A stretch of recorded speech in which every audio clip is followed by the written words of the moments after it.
Hi, CDFS 210. Based on some feedback from our mid-semester survey, we're going to do a little recap from last week. Last week, we worked through the middle childhood year. This is an interesting time. Our elementary years are often where we have the start of numerous memories and experiences. I want to draw your attention to the poll everywhere results in the beginning of last week's work. Of the 9 people in this class that reported, 50% responded that they were moderate viewers of digital media during the middle or elementary years. If we were to take this survey again, do you think that they would have the same results? My hunch is that the results would be more heavily skewed toward frequent viewer. Elementary students today have more access to digital media than even when you were a child. I also want to call your attention to that only 9 people reported in this poll everywhere.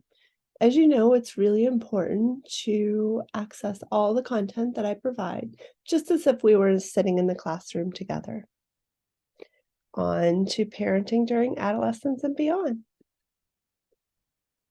We often hear about the challenges of parenting during the terrible twos, but as a parent of 2 teenagers and with lots of friends of teenagers, I might argue with that fact.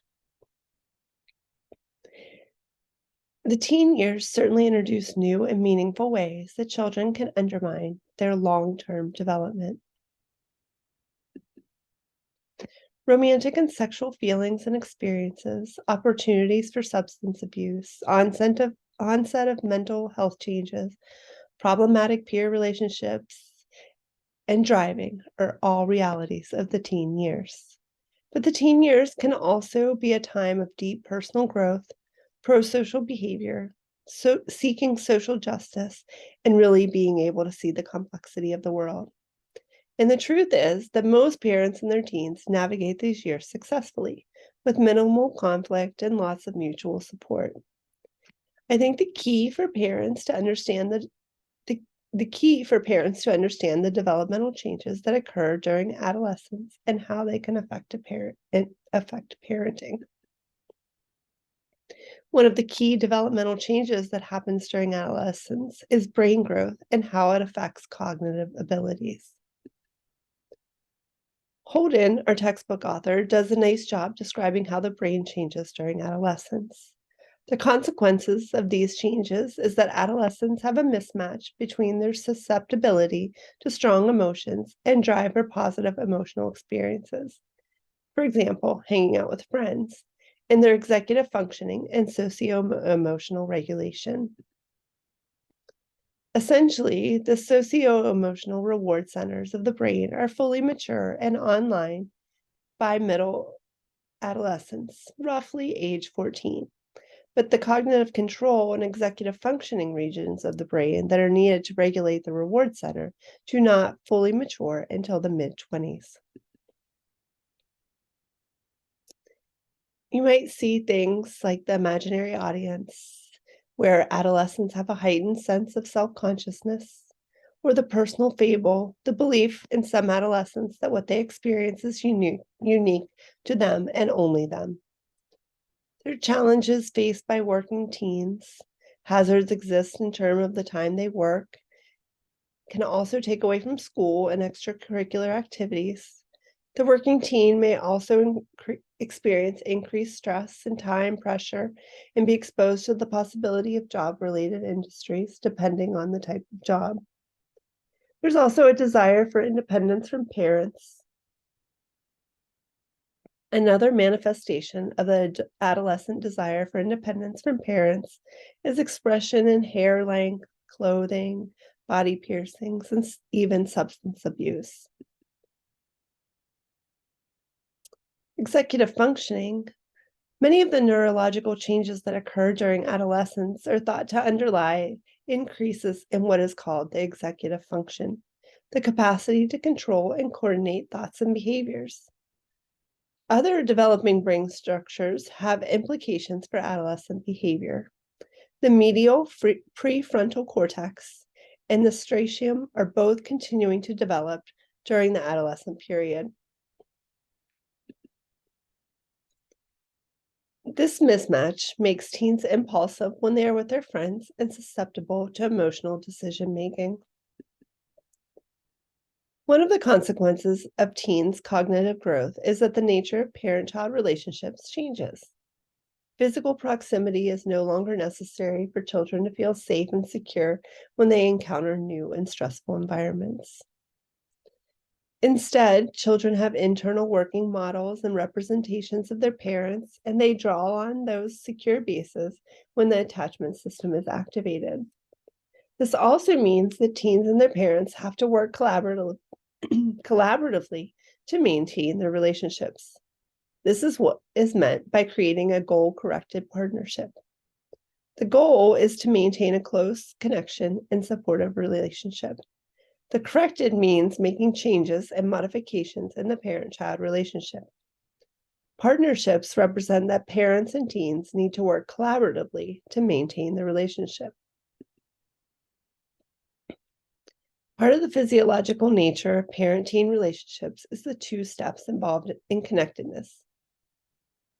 Part of teens' mental representations of their parents are beliefs about if they are available to help when needed and if parents will be responsive to their needs. Over time and through experiences with parents, teens form beliefs about parents' availability. If teens' beliefs indicate that parents are available, for example, they are willing to help when needed, then teens reflect on how helpful parents actually are. If parents have generally been helpful then teens will seek them out. We can imagine scenarios in which parents are not both available and responsive. For example, a parent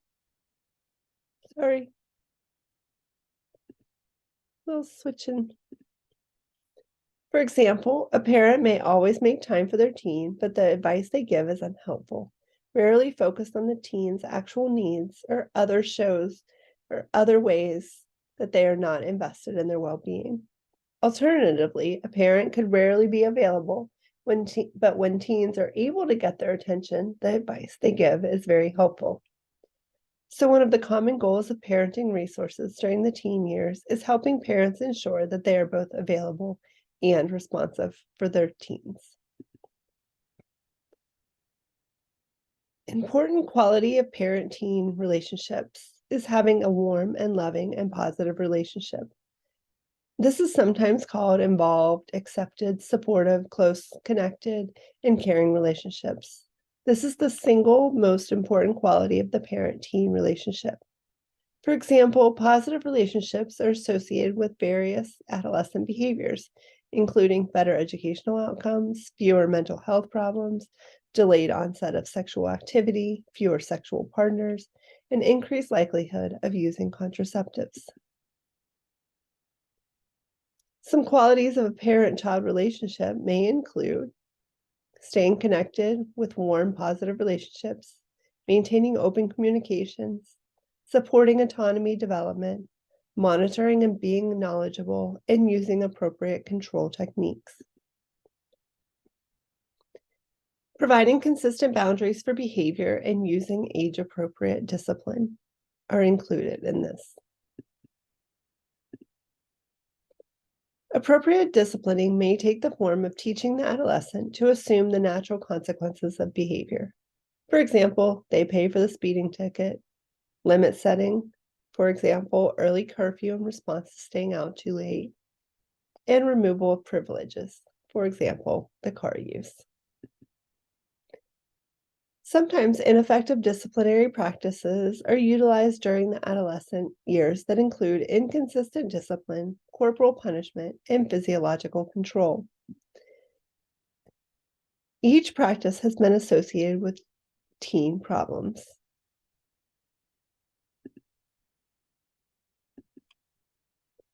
One of the key goals of parenting during the teen years is helping teens to progress through individuation. This is the process of coming to be fully autonomous. This does not mean that you do not still receive support from your caregivers in decision-making and fully and completely accepting responsibility. But it does mean decision-making and fully and completely accepting responsibility for your choices, actions, and beliefs. As parents, ensuring that you are available and responsive are key in the relationship. In addition, being open and respectful in the conversations and interactions is important. In addition to relationships with parents, adolescents see themselves as part, but also separate from the family of origin. Relationships are also made outside of the family unit. Adolescents are more successful when they can still count on their parents when needed. Thus, support and connectedness with parents is actually necessary for teens to develop healthy autonomy. The 4 common parenting styles include authoritarian, authoritative, neglectful, and indulgent. So take a few moments to review this slide.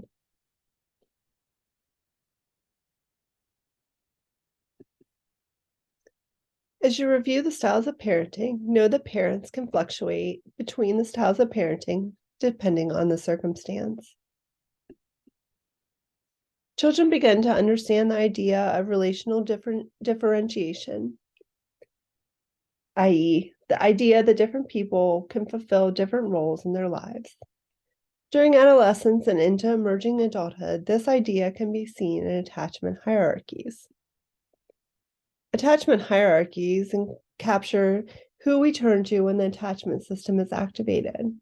For adolescents, parents occupy the top spots in the hierarchy, but during emerging adulthood, the hierarchy changes.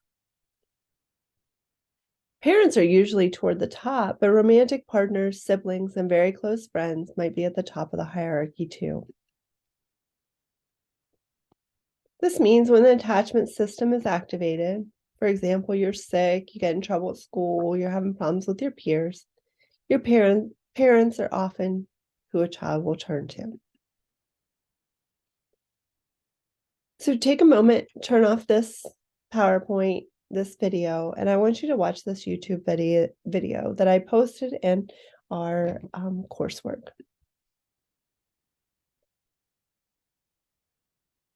As you can see, here is a very light, and I put that in quotes, list of developmental tasks young adults might engage in. Just a few, and certainly not very heavy. As noted in the previous slide, it involves weighty developmental tasks. There are numerous transitions during this time. During emerging adulthood, parent-child relationships become increasingly egalitarian. That is, parents are no longer in charge of their children. Instead, parents provide support when needed, but emerging adults can care for themselves. This last slide in regards to our course content gives you an idea of what is happening. Oh, it's not the last slide. Sorry. What is happening is that emerging adults are often transitioning from being a recipient of attachment to becoming an attachment figure for others. For example, a romantic partner or in parenthood.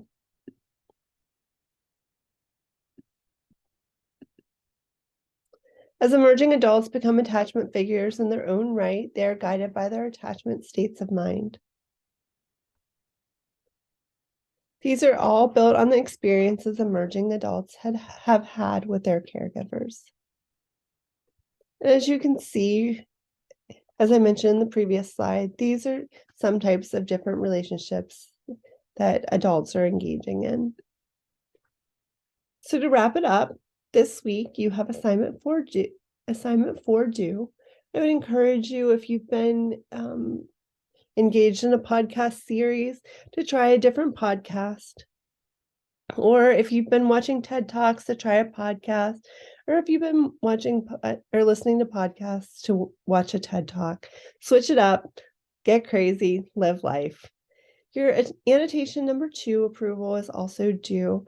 I would direct you to look at the quick video that I provided on how to identify an annotation in the WVU library system. I hope everyone has a great week.